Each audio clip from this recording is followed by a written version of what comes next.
Hello and welcome to this week's episode of the Shifting Focus podcast. My name is John Bunn, and today I'm bringing on Max Owens from Max Owens Designs, based in Dallas, a luxury florist that I've had the opportunity to work a couple times with. Most recently, just about a month and a half ago. She is next level. That's all I can say. She's doing incredible, top of the line floral installs all across the globe, destination weddings. She's in Harper's Bazaar's list of top florists in the world, all those kinds of things. She's got all the accolades, but she didn't just get there starting today. She's been building for years and for years. And today I dig in with her about the building of her brand. I dig in with her about the mindset that she's had as she's slowly gotten better, how she's networked, how she's changed her branding, how she's gotten her work to a level that gets recognized by national publications, and it just keeps going. It just keeps going. We actually recorded for about an hour, a little longer than most of my episodes, because I just couldn't stop asking her questions. Just a wealth of knowledge, to be honest, and I didn't want to stop it. And so it's my podcast, and that's what I decided to do. But I know you're really going to enjoy this episode. Before we move forward in today's episode, I do want to tell you about my friends over at johnbunn.com/outsourcing. We've got a link in the show notes. If you need help outsourcing your wedding films, I'm talking to the wedding filmmakers out there. I have a list of vetted vendors that can help you outsource your films, from budget-friendly options to some of the top wedding editors in the world. Some of the wedding editors I use, like brideandgroom.video, are on that list. So if you want to check out johnbunn.com/outsourcing, that will be the spot to find all of the vetted vendors to help you outsource your wedding films. Once again, that's john-bunn.com/outsourcing. It's linked in the show notes and at the top of the YouTube video if you're watching online. That's all I have before we hop into this week's episode with Max Owens. Welcome, Maxine Owens, to the Shifting Focus podcast. Say hello, introduce yourself. Who are you? What do you do? Hello. My name is Maxine, and I am a floral designer based in Dallas, Texas. I have been in business now, 2013 is when I started. Okay. And I'm like I said, I'm in the Dallas market, but I do primarily destination work. So not just domestically, but international, Europe, and Mexico. Yeah, so you're going all over the place. We just recently did a wedding together. We've done a few together at this point. Yes. And I've been annoying, maybe is the word, No. you to come on and talk. You're just kind of the people that I want to have on this podcast. I love your work. Is unreal. It made my job so easy. And so it's just Thank you. Okay, let's talk to Maxine about what she's doing. Why don't you explain to the audience just a little about kind of who you serve today? What types of clients, what types of budgets are you working with? Just a little bit about the actual business. Yeah. So right now, definitely not where we started, but we are serving the luxury market. We kind of are a chameleon business in that we're not just doing giant luxury events. We also take intimate, small, especially destination, where there's multiple events in a week or a weekend. So we're serving a client that is really excited about florals, really excited about the art of it, really wants to feel something with their flowers when they book us and have us design for them. So we're also, like I said, a boutique floral company. So we're really not doing any more than 10 to 12 events a year, weddings a year. We're doing other small parties in between and private clients and things. But as far as wedding, we've gotten down to about 10 to 12 a year, which is awesome as you get older and you can't physically keep up as much anymore. But it's been fun in the last couple of years, really focusing on that market. So you've moved into more boutique. You said this is not where we started. You said you started in 2013. Yeah. Why don't you rewind us back and paint us a picture of 2013 Maxine, how'd you get into this? And for those listening, I will post some videos of some of the floral installs we've done, but you're doing next level, beautiful art. This is the luxury of luxury. This is it. This is where you want to be if you're a florist. So what was it like in 2013? What made you to say, hey, I want to maybe get into this. Yeah, well, this is funny because floral is actually my third career. Okay. And I didn't start doing floral until about 33, 34 Okay. years old. And I started out, my degree is in zoology. So I was pre-med, did that whole shebang, got into medical school. 2 weeks before I was supposed to start, I realized I don't want to do this. This isn't Oh, my wow. passion. This is not my path. So I called the school and said, I'm not coming. And moved back home with my parents. And I actually just was kind of lost a little bit, but I fell into retail, visual design, and merchandising, which I do have an art background as well as a science background. So I started doing visuals for companies like Anthropologie and Crate and Barrel. And I worked in high fashion with Barney's, New York, when they had a store in Dallas, Texas, RIP. Mm-hmm. Mm. But yeah, no, I kind of went on a journey there for about 10 to 12 years. And it wasn't until, it's kind of cliche, right? A lot of us in the wedding industry, after we got married, are like, oh, this looks fun.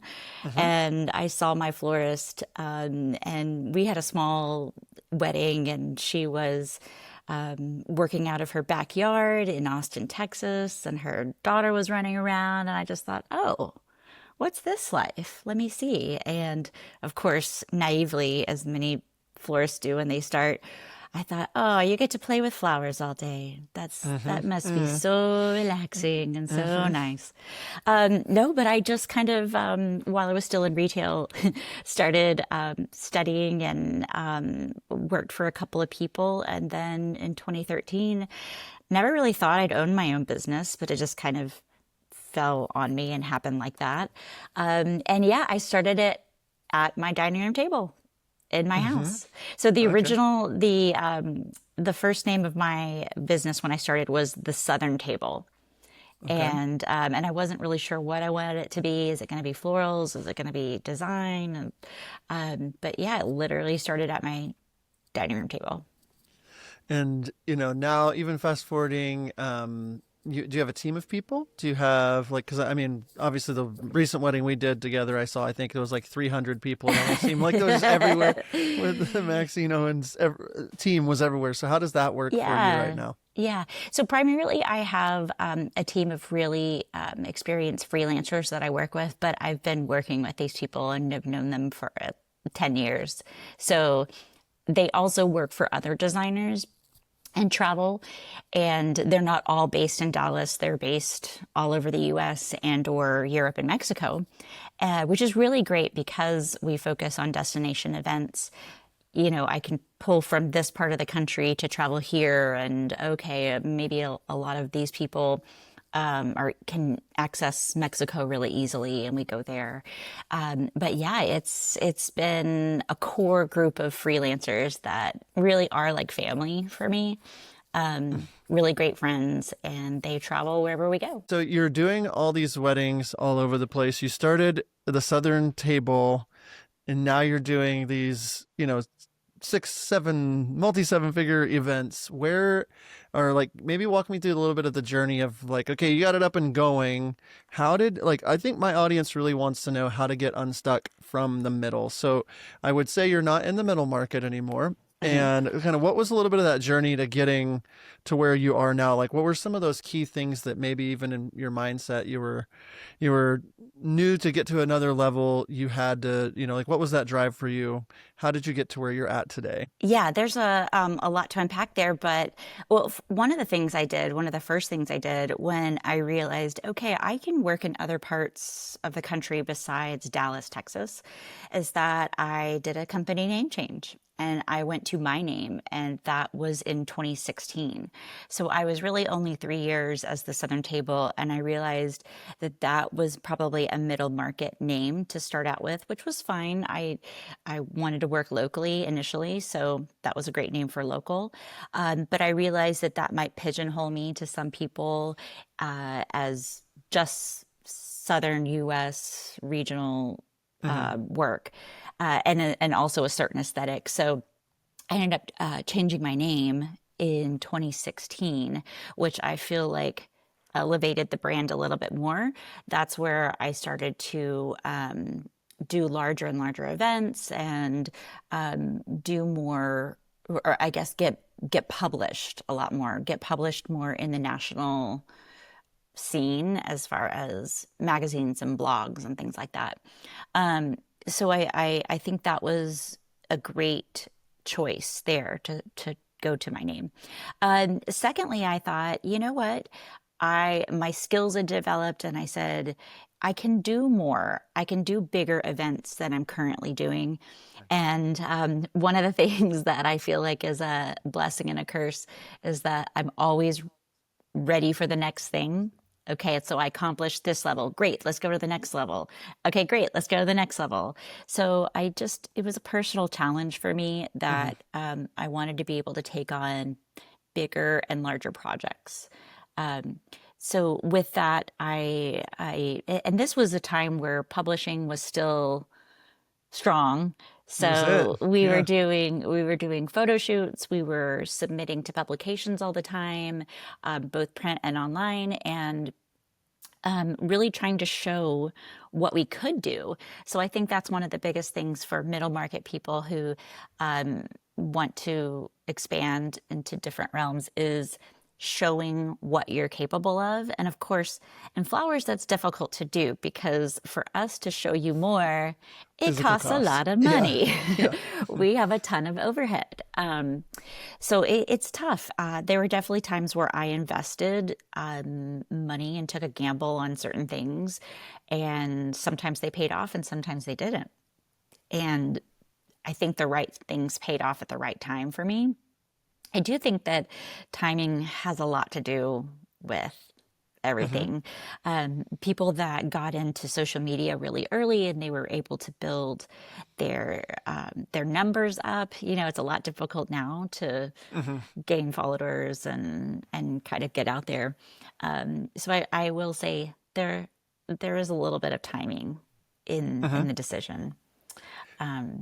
Yeah, that's huge. And so a couple of things that I heard and I want to unpack them. And a lot of what I talk about here on the podcast is really there's three different categories that you can elevate to get yourself out of the middle. And one of those is your work, one of those is your brand, and one of those is your network. Those are the three things that I keep coming back to. And I heard you say the first thing that you did is, I feel like whenever you're doing these three things, your work, your network, your brand, as you grow, the other ones seem to fall behind a little bit. It kind of is like you're getting better with your work and you're like, ooh, the brand doesn't match this work anymore. Now I got to go fix the brand. And it's like, okay, my brand and my work align, but now I got to go get out there and network and show people I exist. And once that's good, your work's getting better the whole time. And it's this triangle that just keeps, you're pulling different areas. And so you mentioned you rebranded to your name, your branding. I want to talk to you about just like what made you think to do that. What was that process like? And then what have you seen since changing it? So like you were at the Southern table, you said, okay, I want to use my name. Did you just have a gut feeling or did you and then what did you do to actually change the brand? No, I actually had a number of people tell me to change the brand. And these were people that worked for big publishers. And then at one point, they said, you're really pigeonholing yourself to a certain idea of an aesthetic with Southern in the word, and just to go to your name, to have it be clean. And I feel like at that point I had actually created a recognizable aesthetic for myself that was consistent in my events. So I had a number of people tell me, I can already tell it's your work when I see a wedding. So I think I had some work under my belt that I didn't mind. It was more of my aesthetic as opposed to what the client wanted, if that makes any sense. So I felt like, yes, this can translate into a brand if I go ahead and change it. And then I was named on the Harper's Bazaar top florist list. And that was the impetus for me to go ahead and pull the trigger and say, great, I don't want Southern Table on that list. I would like my name. Let's build it. It was a great moment to kind of make the switch there. And I essentially at that time, I just took my the materials that I already had, my website, everything. I just literally did a quick change. I didn't get a whole new website in the beginning. I that came later, but yeah, I just quickly moved all my socials and my website and contact information. I reached out to all the publishers and said, "Hey, this is me now," and went from there. Before we move forward in this episode, I want to tell you about brideandgroom.video. Brideandgroom.video is an editing house for wedding filmmakers to edit your films for you. You upload your footage, they edit it. I've been working with brideandgroom.video now for about a year, and I'm loving every single edit that they're putting out for me. They do my highlight films, my feature films. My favorite thing is just how amazing they are at communicating. They keep me up to date. They make it easy. Their system makes it easy for me to download my final films and save me that precious time that I need. So head over to the show notes and check out brideandgroom.video today. Now back into the show. That's incredible. And you said you got listed on Harper's, which congratulations. And so that's part of your network, your networking, getting people to know you exist. And then also you were saying people are now seeing your work, your floral design, your design, and saying that's Max Owens. That's without even like you develop something in your work in that, like how was that 3 years in after 10 years of doing installs for Barney's and so like you've built this work over time. And that's what I tell people a lot is like, yeah, a John Bunn film looks a certain way because I've developed my palette over 19 years of shooting and traveling. And like, if you're in your first year and you're 20 years old or 20, you might not have enough time. Your work hasn't had enough time to develop your style, and so you're building all three of these things at the same time. You're updating your brand, you're updating your network, and then you're updating your work itself is getting so good. Getting listed on Harper's, what year was that? That was 2016. Yeah, it was okay, the year so that was big. Yeah, it was great. It was wonderful and incredible company to be listed with. And those were all the people that I have looked up to and admired their work and been inspired by. And then to be listed with them was really incredible. So how did that process work? Had you just been starting to work with a certain number of events planners, like connections? Like did you just get a call? Do you get how did it work to physically, when did that happen? How did that happen? Yeah, I think it really comes, obviously that's a publication at the time. So to get to know those editors, and also I've been published in Martha Stewart and at the time Style Me Pretty was big, and all of those places, your name keeps popping up and keeps popping up and keeps popping up. So it's kind of like they have to, or they see you and your name becomes recognizable. Same thing though, when you reference networking, I got out there, I was working in New York a little bit, and really kind of pulling from all the different people in the industry I knew, whether they were photographers, videographers, stylists, anybody, not just planners. So I think that's a big thing, is I'm not just getting to know planners, i.e. people that could send you business. In fact, I think the most exposure I got is to work with wonderful photographers and to say, okay, now this photographer is saying great things about me, or I had a great experience working with her, look at these amazing photos. And it's really the people that I partner with, a lot less than planners. Gosh, I feel so bad for planners. They must get inundated with requests of, oh, I'd love to work with you, I'd love to this. But I think one of the biggest things is, I went to photographers and beauty people and stylists and, oh, you want to come are you available to do New York Bridal Fashion Week, come do a big show. And that attracted all the editors from all the big publications. So it really was a combination of the work being there and networking, and then having sort of accolades behind me as far as publishing to back it up and say, hey, here's my body of work. Check it out. Yes, yes. And you've just continually gone around that circle each year, gotten better with your work, gotten better with your network. If you go check out Max's website, it's definitely elevated. It feels luxurious. Her Instagram, like all the different layers of when people say Max Owens, like they feel a certain way. And I guess the question on that for you is like, did you bring in help for this? How did you really define, how do you know something's on brand for you, and how important is it for you for everything to be on brand if you're going to post it or share it, or what does that look like for you? Yeah, absolutely. Social media, of course, is a huge component in building your brand. And I think that for a while, I didn't hire anybody to help me with that. And I was really trying to curate what I was putting on there. However, I don't think that that's my forte, right? I don't think social media and curating things is actually, I'm super great at it, but I was really trying to build and show the best of the best. So even at the time when I was building, if a wedding was maybe entry luxury or something, I'm showing the parts of it that were just wow. You don't have to show every bit of it. Okay, so the linens aren't great. Let's focus on the tabletop was minimal. Let's focus on this gorgeous ceremony that we did. So I was really trying to put out the best of the best and showcase that.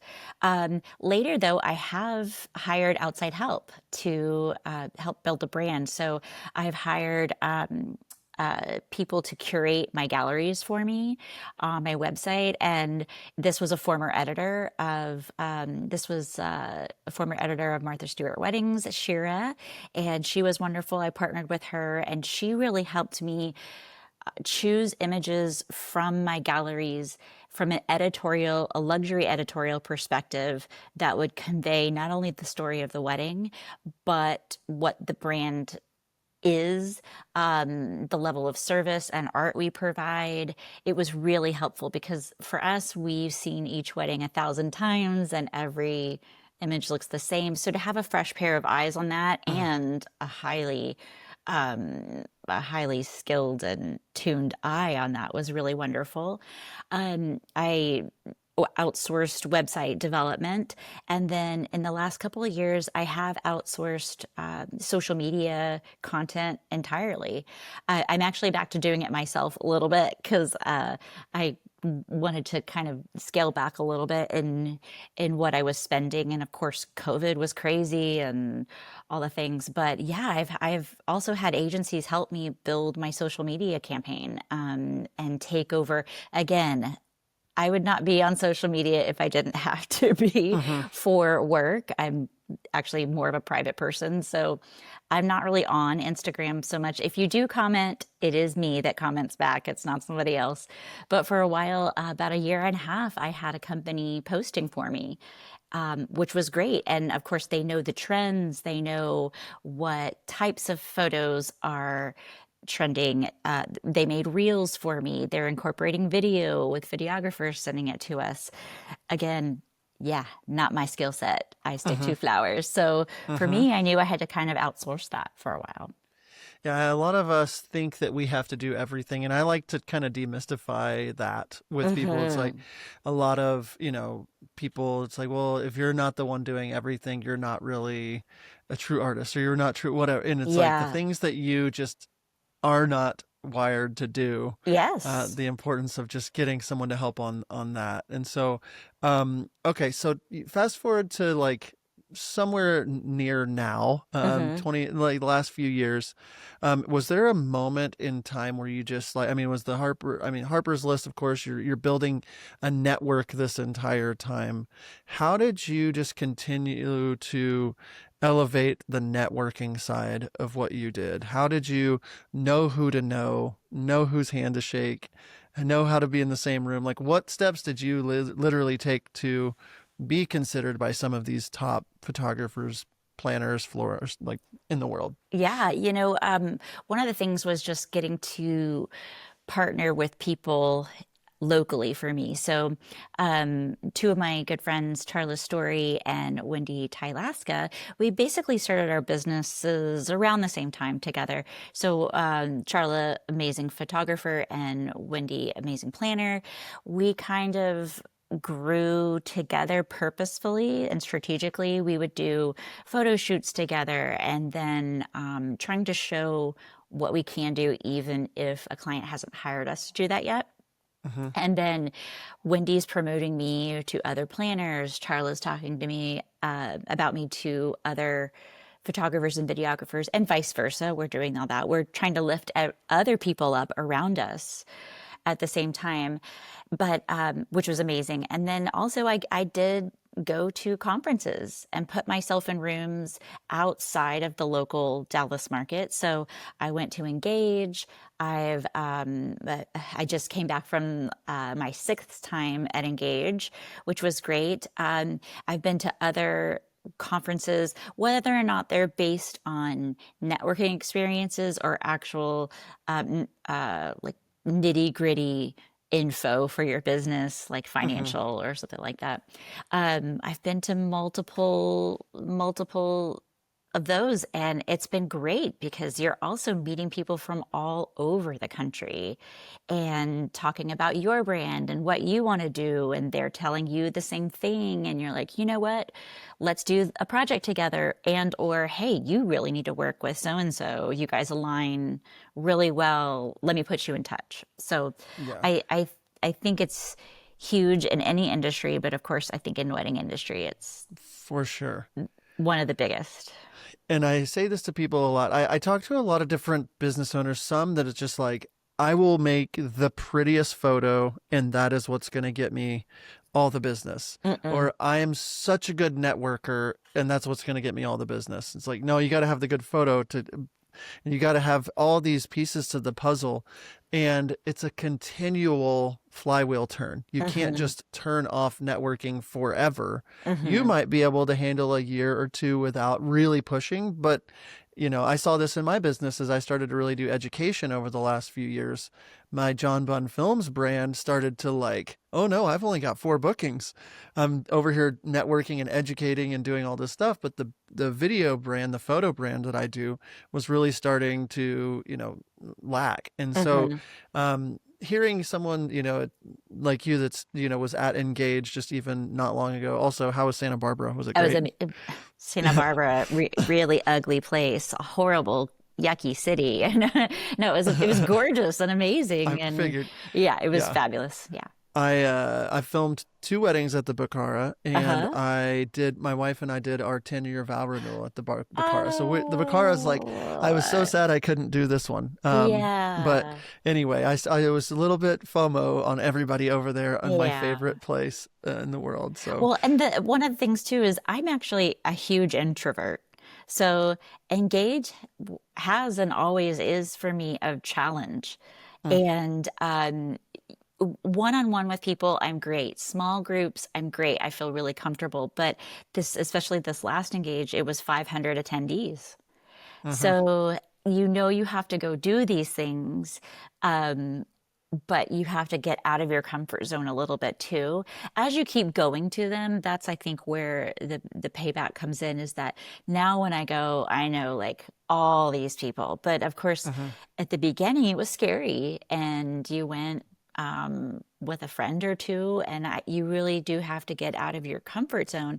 But now I've also realized, hey, this is what works for me. Maybe I have to go take a nap in the middle of the day to recharge my social battery, or I need to just go spend an hour, don't go to one presentation, and really center my chi, and then come back and be able to to socialize for 3 straight days is hard, but it is fun. And so if people are scared of that, I would say don't be scared, but also know what you need to take care of yourself emotionally in those Yeah. situations. I love all of that, and I'm more extroverted, so I enjoy. I've gotten less extroverted as I've gotten into my 40s. For some reason, I'm just like I don't need to be this. Like I'm good to just sit in a corner and chat Yeah. with 2 or 3 people. Yep. But so just knowing yourself is huge in social settings and things like that. I was gonna ask you just so looking at your your network, you're constantly doing things. You've got the people, Charla, like we did the wedding the other day, she was the photographer. Mm-hmm. It's like you're constantly meeting new people and building relationships. And I think a lot of people in the middle market think that, well, if I just, reach out to Lynn Easton, she does the big weddings. Right. So that's all I need to do. Let me just send her a message. Let me get in her inbox. And obviously, like you said, like we all would know that like that's not the right move. Right. But I think a lot of us were lacking in social awareness or lacking in brand awareness or our work somewhere in there. You mentioned Charla and your network of people. Mm-hmm. They weren't charging what they were charging now. Absolutely You not. grew up with them. Yes. You made relationships with them over time, and you talk about like these engage events or different things. You're seeing people. I met you I think 3 years ago now, Mm-hmm. and we did a wedding together, and Yep. made some reels for you, and was like I'm not trying to get anything from Max, but it's like her work is. Like we're kind of going in the same direction in where we're heading. And then it was like, oh, we're doing another wedding together. And it's like, hey, we should connect. We need to like, Yes. what other reels can and I'm building relationships with people always that are kind of in a similar atmosphere as me. I would Yeah. think you're a little up there, and I'm like, hey Max, don't forget, I want to be your No. friend. But I'm not reaching out to you as this is my first year like connecting. I'm making you like we did a few weddings together. Like you've seen my work, Yeah. the quality of what I can do, and Yes. what would you say to somebody out there that wants to get to the next level, and maybe some tips for them not to just be reaching out and reaching way up, but are there like should they be doing anything like how could they in what is it 12 years ago when you started Yeah. in 12 years from now be kind of where you're at, or like what advice would you have for someone maybe that's in that scenario? Yeah. I think trying not just in a work capacity to reach out to people. So uh, I just at Engage, I think it was David Stark who was talking about how do you get planners to want to work with you or other vendors to want to work with you? And at the end of the day, yes, you have to have your work does have to be good enough to be a part of their project. But at the end of the day, they want to work with people who they want to go have a beer with after the wedding. So I just felt like whether or not you're wanting or you want to work with people, it's just getting to know nice people and being cool, being nice. Oftentimes, I don't always get to see the videographer or the photographer during a wedding. So it was great that you reached out after the event. It's not like you were trying to talk to me at the event because we're Yeah, like that would have been in the midst crazy. of chaos, right? I mean, controlled chaos, um, but it was connecting with people in downtimes, especially after an event.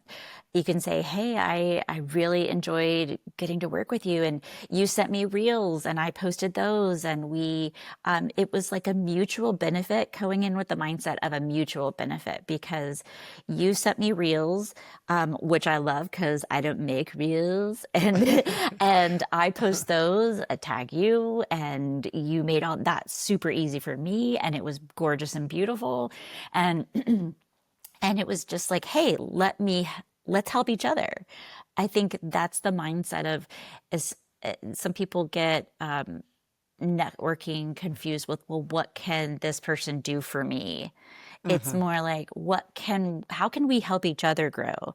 And I think when you just go into it with a mindset of, hey, I'm just trying to find another like-minded person who's out here working hard and trying to build, everything that I put out for them will eventually come back to me too.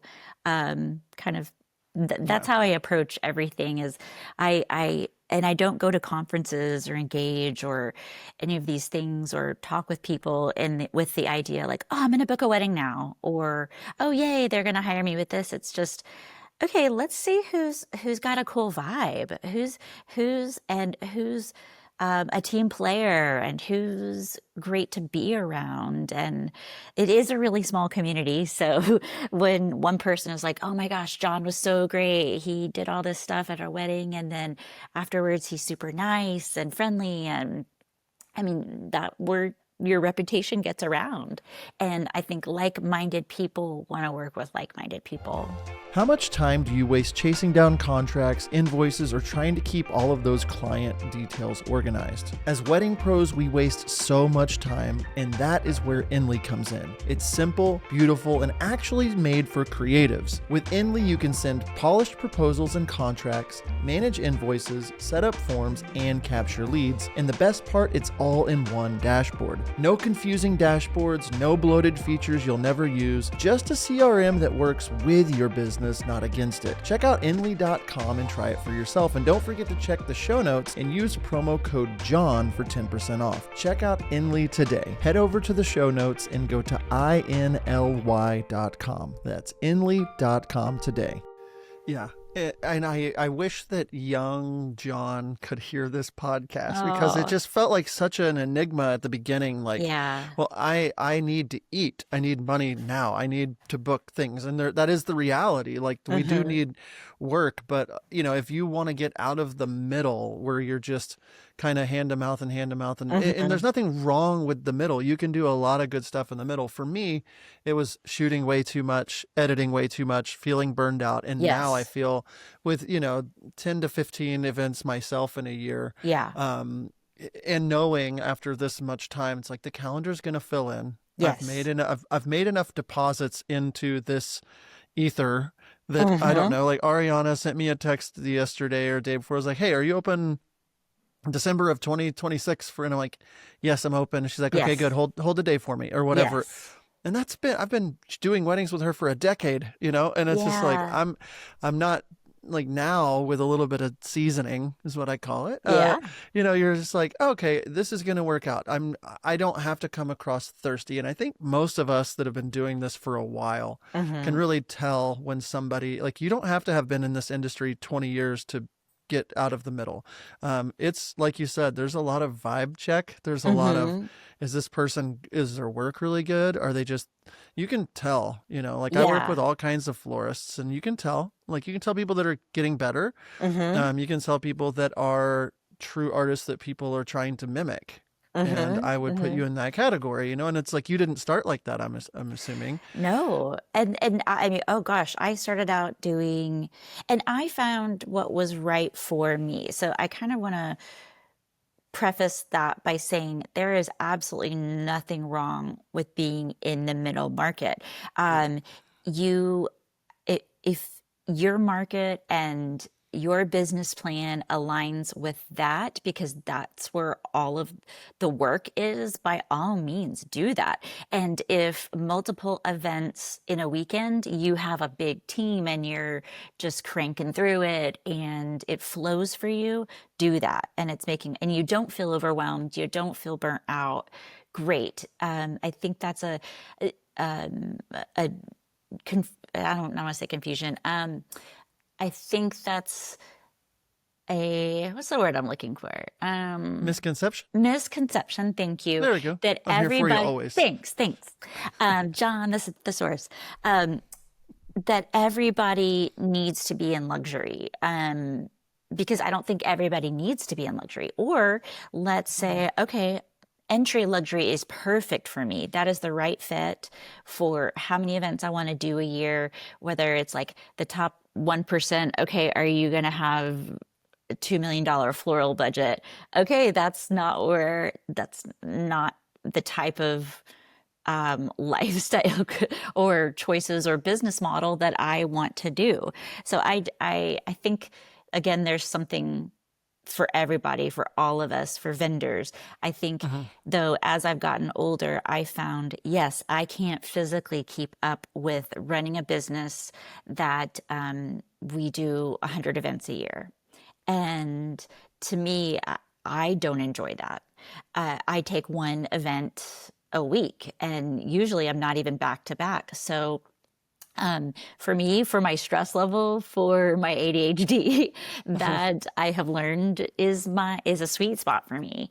So if 20 events for you is great and it's in the entry level luxury, by all means, stay there and like do what works for you. Um, for people to really think what kind of lifestyle from the business they want to have. Do you want to be crazy and running around and doing a tons? I Hmm. say crazy. Some people say fun, Yeah. but for me, that feels overwhelming. I I think people really need to do their research and say, okay, here's the type of work I want to do. This planner, this photographer, this videographer does that the same level of work that I want to be doing. So Hmm. let me try to get in their purview and let me connect with them and say, as opposed to just let me reach out to Lynn Easton right now. Hmm. Is Lynn Easton going to be doing the work that you're showing right now? And if she's not, then that's kind of wasted effort. I mean, it's never wasted to meet people. I'm just saying strategically in who you're reaching out to and who you're trying to connect with, I would start really get to know your market or other markets that you want to be in and specifically try to connect with those people first. And then if you want to go to um, move out of entry luxury to mid-tier or something, you keep meeting people who are doing work in that realm. Yeah, that's huge. And I think that what I wish I could give myself the advice would be just like to take my time and enjoy the journey up the roller Mm-hmm. coaster or up and Mm-hmm. down. And this idea, like I look at my work 5 years ago, Mm-hmm. and it was good enough to be in like luxury or entry level luxury, but like to produce what I'm making right now for the wedding that we just did together. Mm-hmm. I wasn't nervous at all to film that wedding. Like it didn't. I felt very comfortable.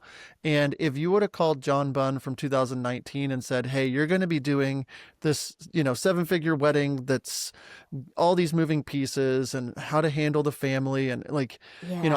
I'm involved with the bride all day and her mom all day and the groom and the groom's mom and the planner and the florist and the cake maker and everybody wants their stuff. Like they want Yeah. good video of all of it. And there's a lot of pressure. Oh, of course. And I wasn't nervous. It didn't even dawn on me till it was over. I was like, I wasn't nervous about any of this. I was ready for this. Mm-hmm. That Mm-hmm. didn't just happen. That was the 50 weddings prior leading up to it. And it's okay that I wasn't ready for that wedding yet. And I don't want Lynn to reach out yet about a wedding, or whoever, we keep mentioning her or Marcy Bloom Yeah. or Yeah. whatever. Like that's a top percent that maybe I don't even ever want to get to. And I think a lot of us see just like, well, John's doing this or Max is doing this instead of like really looking, like you said, internally and saying, where do I want to go? What Mm-hmm. works for me and my family right now? How much money do I want to make? All these questions.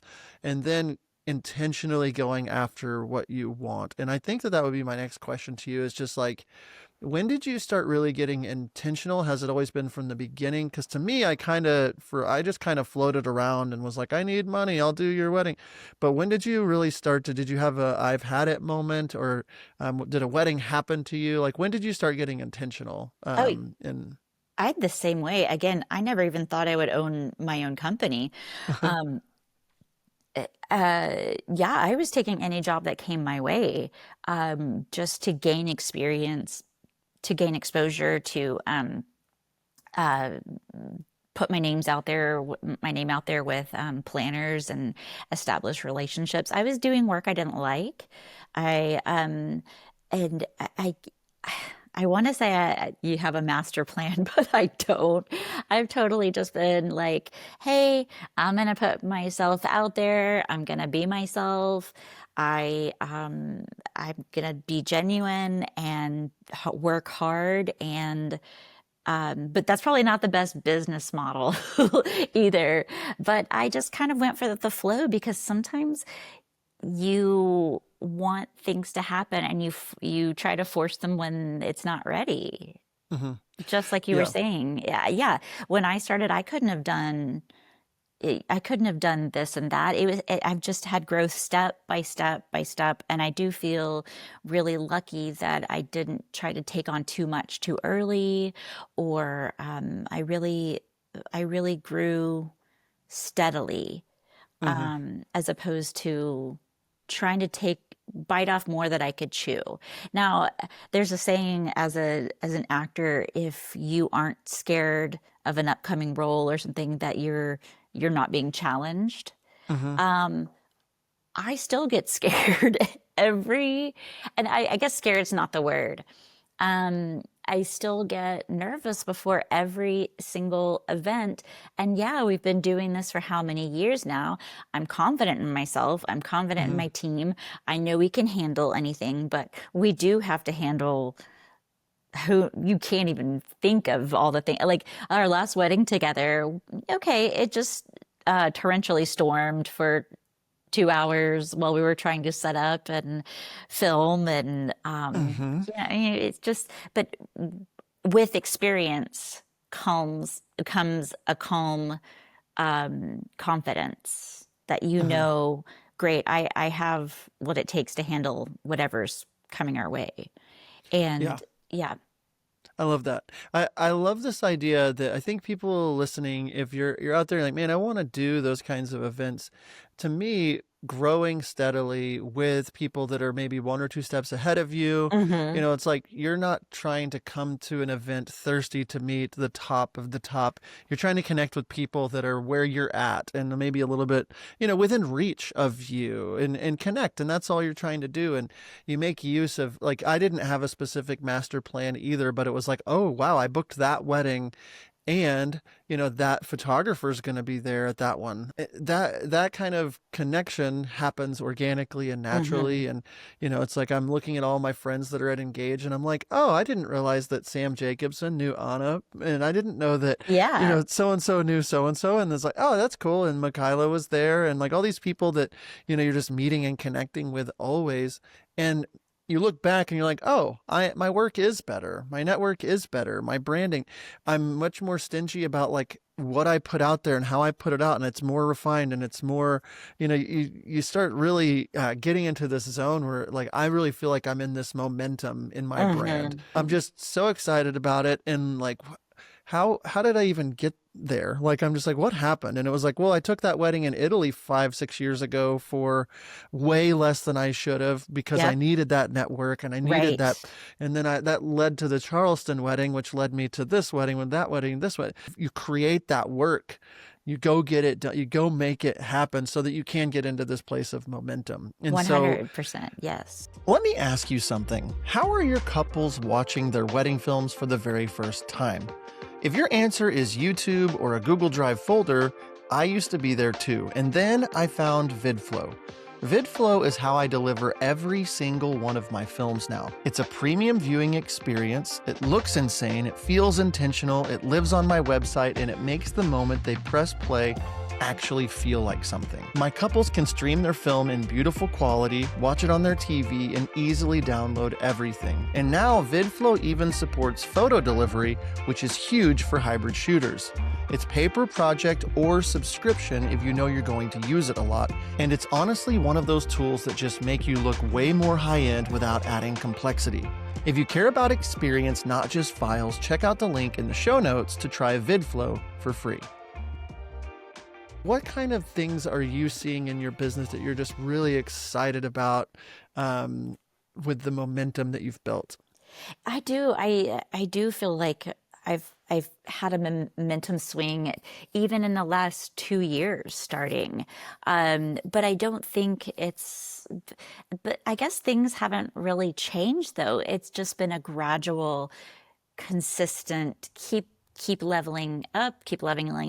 And one thing that you mentioned about connecting with other vendors, I think the key though is to connect with other vendors who want to get better like you want to get better. That's And huge. for me, I am always wanting to get better.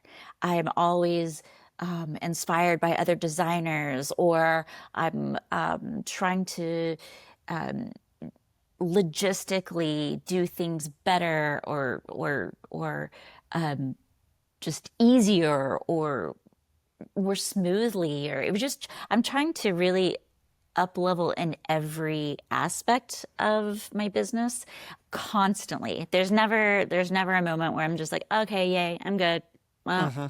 I'm always trying to challenge myself of, ooh, what can we do new? And like you said, connecting up with other people who want to get better in all realms is huge. Working with different designers, I'm excited to see how we combine our art together. So there's a lot to be thankful for and a lot to be excited about this next year. Please just wait for the things that are right for you, even when you're scared. I love that. It's so important for us as we're in this world that we're like business owners and creatives, and that's not necessarily always the easiest thing to No. be. And trusting yourself and knowing, it's like, the whole, a bird in the hand is worth two in the bush. It's true, but Hmm. also At what it's like, cost yeah, are you sometimes? going to hate this? Or is that destination wedding with that planner you wanted to do the work with going to show up on that day you booked that wedding that you know you shouldn't have and now you can't? And like you just there's a balance always, but Hmm. what types of things are a green flag for you when an inquiry comes in to make you say this is an absolute must do, versus something that is like I shouldn't do this wedding? Yeah, I think a lot of people ask me, well, what's my minimum? What's my minimum? A planner will reach out to me, and I said, I really look at each project individually as they come. Because if you say, okay, my minimum is $100,000 randomly, Uh-huh. and you get this inquiry for a 10-person wedding in Paris, and they have like $50,000 for just a dinner. I'm just making up numbers. Yeah. You're not gonna. That's gonna be so exciting because oh my gosh, that's gonna be lovely and a great experience. So I really do look at everything that comes my way individually. But I can, at this point now, you can look at it and say, okay, this person is coming to me with Charleston, this venue, this date, um, this budget, and you can kind of know now, like, oh, that's going to be a really tight squeeze, or gosh, you're going to be pretty minimal on floral there because this venue takes a ton of labor and it's really tough. You have to really add more trucks and more people and that kind of stuff. So I look at things individually, definitely. I don't stick to my to any kind of hard number. I love small intimate events, and usually they're multiple day if it's their Uh-huh. destination. I mean, that's so fun. We just did a wedding in Cabo for an amazing family. It was 16 guests, and we did multiple events during that weekend. We actually really got to know the family, and it was a wonderful experience. So I'm not going to say, yeah, my minimum is X, Y, and Z. I really do pick experiences too at this point. That's such a luxury. I know not everybody can do that.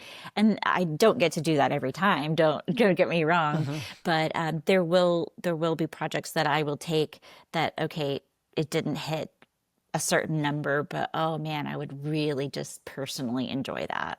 Knowing for me, a lot of my green flags are in the just the wording that they're using talking about their event. This is like, they want something that shows X, Y, and Z, or they you can tell that the film or photo is really important. And like the wedding we did together, Ariana reaches out to me and it's like, hey, this is going to be beautifully designed. Max is doing the photo or the florals. We've got Charlie doing the photos. And starts like telling me who's the team putting together this, and it's like, oh, I want to capture that. Yeah. Like, just tell me what needs to happen to make that work. You know? And I know that I trust Ari enough to know that it's like, she knows kind of my range. And so I'm just like, hey, give me a range and I'll tell you what I can do within that. I want to do this event. The level that Max puts into the detail, and you walk into this venue that I've been into before, and it's like you're completely transformed into another dimension. And then this huge the tinted ceremony or reception with all of the detail, it's so rewarding as a person that has been trained for years now to do video and photo, to have somebody at your status of your art to be able to say, well, I know how to walk in here. Anybody with a camera could make this look good at this point, but to know, okay, I know Max enough to know, like, she's going to want to really highlight these kinds of things. She's going to want to see a little bit of movement, but she wants that wide shot of the ceremony where they have thousands of stems in there, and they've got like all and so the last thing I want to leave you with for my video photo crews out there, what kinds of things are, as a florist, you're putting so much, I don't know how you do this, and maybe you bring your own media teams from time to time, but how do you trust, like, what are you looking for from the video and photo team that would just blow you away and make you say, I'm always referring John because he does this, or I'm always like, I wish that video and photo people would do this. Why don't they? Like, give us some of that. Oh man, that's a good question. I might even have to brainstorm more on that. Well, even the sneaks that you sent of our wedding that we did together recently, I love how dreamy you made it. I loved the pace of it. I loved how you cut from detail to emotion to detail to emotion, because that's actually what I'm trying to do with my detail is, I'm not there during the moments where the curtains revealed and the bride and her dad walk down the aisle. I don't get to see that. So when you as either a photographer, a videographer, you can combine that. It makes me feel like I was at the event there too, and I got to witness everything in completion, because we leave. I don't get to see the tears. I don't get to see the hugs. I don't get to see the reaction. Oh, you filmed the reaction to the tent. And that was so amazing because I saw their jaws drop. I even saw the groom cry a little bit. And because we're not there, we totally missed those moments. And for us, not seeing those moments can be kind of a little isolating, because here we worked, and we don't know, did they like it? Was it a wow moment? And when you capture those wow moments, that's really, that's everything to me, because I don't get to see that. And we've worked for months and months and months and months, and then you see their faces, and that makes it all worthwhile. Oh, that hits me good. I love that. That's your response to that. Yeah. Cause as I will at events ask the florist even, hey, what are you most like, tell me. I don't know flowers like you. I don't know what flower that is. I know it smells good. It's pretty. It looks good. I know that that's a peony. I know that's a rose. What's that thing? That's beautiful. That's cool. Yes. That centerpiece. So I'll do things like that. Like, and as I've gotten a little more seasoned, I know I can tell what the florist is going to want me to capture. But at the beginning, for sure, I'd be like, tell me, is this the front? How's the bouquet? How do you want it photographed? And like asking for that feedback from my florist has been huge. And going into it, knowing, yeah, you might get some iPhone videos of this stuff, but this is gold to these vendors. And if I can take care, like I went through last week and just dumped like 80 more clips from that wedding, and just Oh, am going through and it's like, okay, these are all good floral clips, I'm going to get those over to Max, and these are all good cake yes, clips, and I'm going to get them. In that little extra effort for me, I couldn't do if I were taking on 50 weddings. But that to exactly. me is like I think it's more mindset than anything of just like, this is all that they're going to get from this video wise, and I have it, I can help them. I just need to take the extra time to do that. And what will eventually happen and has happened is those people start referring you because they know they're going to get, you know, the footage that they want from that kind of event. Yeah, and that really, I come to things too from a design point of view, from an editorial perspective of, okay, how do we design this ceremony? It's going to shoot like this, and your light is like this. And okay, wow, a big wide shot of the aisle or the ceremony coming down in this huge venue with all these windows. We need to have something that fills the space like this. Those are also questions that I've asked photographers and videographers, especially Charlotte. When we first started, I said, okay, what's your hero table because of your lighting, right? Mm. What is the best lit table? Which one's going to be your detail shot table? I will make sure everything is straight and perfect and no holes and magical. And then I think about, even from videography, how people are going to walk through what is a moment that you can capture, and can the floral enhance that in any way? So that's where we, even for that last wedding, we made a huge drape so that first moment down the aisle is has a beautiful backdrop. And then we needed to do this ceremony on a grand scale because of the beautiful windows, but the bride loved the windows, so we can't block them. But we need to fill the space. It's backlit a little bit, so we want. That's why we decided to put a greenery wall behind there. So I think of things as how they're going to shoot too. Um, when I design and when I suggest things to the planner and to the client. But that only comes from again, the mindset of we're all a team trying to capture this event. We're trying to make everything look the best that it can. And if the videographer doesn't come up to the florist and say, oh, hey, what is this? Maybe you wouldn't know and you might miss a magical moment. Yeah, that's so good. And it all kind of wraps into this idea of collaboration with each other and Mhm. growing and going as you grow, and pushing yourself to get better at your work, your network, your brand. And it all kind of like, what I have seen is every year the relationships get deeper. Like, I'm getting to enjoy the payoff of a decade plus of work, where it's like I can walk into a ceremony venue where 10 years ago I'd have to be like, oh my goodness, how am I going to point the camera to not make this look like garbage? Mhm. Because this Mhm. looks terrible in here. To now walking in and being like, there's no wrong angle. Yeah. It's everywhere. And it becomes like you get over this hump and it's like, oh, now you're in this level of event and event design where it now attracts even more of your like-minded couples and vendors, because they see, oh, this is the kind of stuff that Max produces, this is the kind of stuff John produces. I want something like I saw, I like the couple I met with right before this, they're like, we love your film you did in Cabo, like this is so exactly what we want in the Bahamas. It's like, great. But I didn't, it just takes those reps to get that in. And Yes. so that's so huge. Anything else that you want to add before we wrap up today? Anything that we missed out that we didn't talk about today? I will just say I really do feel like relationships with people is what has helped me build my business.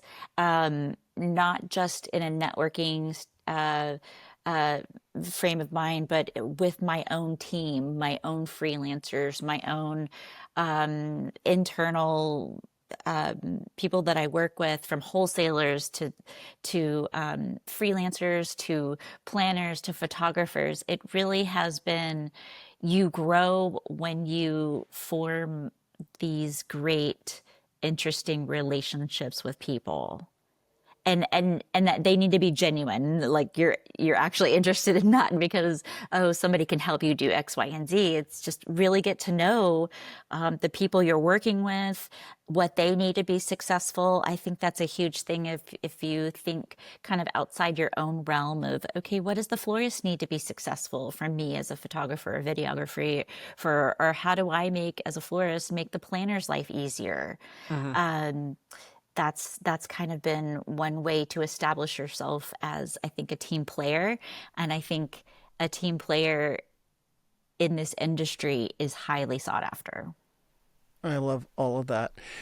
I'm so thankful for you. Thank you for taking the time to be on today. You're the best. If people want to follow you or just see your work, where's the best place for them to see you, say hello to you? Instagram would be great. Like I said, I will personally answer every comment and message. And we'll link you in the show notes and stuff like that. Thank you so much for taking the time. I really appreciate it. Well, I've enjoyed it. Thank you so much. We podcasted. Yes, we did. That was fun. I had the best time with Max. I hope you enjoyed the episode. Again, give her a follow, check her out on Instagram, see the beautiful work that she's doing. And I don't even know what to say, honestly. So many good nuggets of information, such a mindset shift that is happening as I interview so many of these people that are doing work that's at the very top of the market. As mentioned at the beginning of the episode, if you need help outsourcing your wedding films, go over to john-bunn.com/outsourcing. Check that out today. Thank you so much for tuning in, and I'll see you on the next episode. You know how much I love shooting weddings, but you know what I don't love? Wasting hours culling and editing. That is why I use Imagine.ai. It's literally learned my style. It culls my photos, edits them, and even opens them in Lightroom with the sliders exactly where I'd want them. And now they're in beta for video color grading, which is an absolute game changer. Stop wasting time and get back to doing what you love. Check the show notes to grab 1,500 free edits today.